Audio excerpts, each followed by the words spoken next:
Latest ആയിട്ടുണ്ടെങ്കിൽ മഞ്ജു പത്രോസിൻ്റെ ഒരു ഇൻ്റർവ്യൂ ആണ് ഭയങ്കര വൈറലായിട്ട് പോയിക്കൊണ്ടേയിരിക്കുന്നത്. ഉട്ടോപ്പിയയിലെ രാജാവ് എന്ന സിനിമയിലുണ്ടെങ്കിൽ ഒരു കഥാപാത്രം മഞ്ജു പത്രോസ് ചെയ്തിട്ടുണ്ടായിരുന്നു. ആ സിനിമയിൽ അഭിനയിക്കുമ്പോൾ തനിക്കുണ്ടെങ്കിൽ ആ സമയത്ത് തന്നിട്ടുണ്ടായിരുന്ന ഡ്രസ്സ് ഉണ്ടെങ്കിൽ ഭയങ്കരമായിട്ട് ഇഷ്ടപ്പെട്ടില്ലായിരുന്നു, തനിക്കത് അറിയത്തില്ലായിരുന്നു.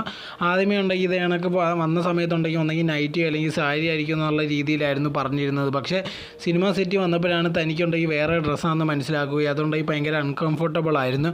തനിക്കത് വേണ്ടാന്ന് വെച്ചിട്ട് പോകാൻ വേണ്ടി തീരുമാനിച്ചതായിരുന്നു. പക്ഷേ എന്നാൽ പോലും ഉണ്ടെങ്കിൽ ആ സിറ്റുവേഷൻ എന്ത് ചെയ്യണോ, അല്ലെങ്കിൽ അന്ന് തൻ്റെ തുടക്കമായിരുന്നത് കൊണ്ട് തന്നെ തനിക്ക് എന്ത് ചെയ്യണമെന്ന് അറിയാതാണ് ആ റോൾ ചെയ്തതെന്നായിരുന്നു മഞ്ജു പറഞ്ഞിരുന്നത്.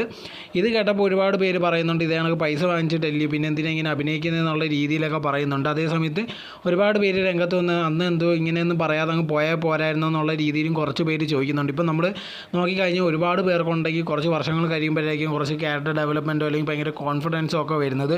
ചില സമയങ്ങളിലുണ്ടെങ്കിൽ നമുക്ക് സംഭവിച്ച കാര്യങ്ങൾ നമ്മളിപ്പോൾ ആലോചിക്കുമ്പോൾ പോലും ഉണ്ടെങ്കിൽ നമുക്കത് അന്ന് ഇങ്ങനെ ചെയ്യായിരുന്നു അല്ലെങ്കിൽ ചെയ്താൽ ശരിയാവും എന്നുള്ള രീതിയിലൊക്കെ നമ്മൾ വിചാരിക്കും. പക്ഷേ അന്നത്തെ സിറ്റുവേഷനിലുണ്ടെങ്കിൽ നമ്മൾ ക്യാരക്ടർ എന്ന് പറയുന്നത് വേറെ ആയിരിക്കും. അതേപോലെ ആയിരുന്നു മഞ്ജുവിനും. തനിക്കുണ്ടെങ്കിൽ അന്ന് അത്ര വലിയ ധൈര്യമോ കോൺഫിഡൻസോ ഒന്നും ഇല്ലായിരുന്നു. പക്ഷേ ഇന്നായിരുന്നു ഈ താനുണ്ടെങ്കിൽ ആ റോളൊന്നും ചെയ്യത്തില്ലെന്നായിരുന്നു മഞ്ജു പറഞ്ഞിരുന്നത്.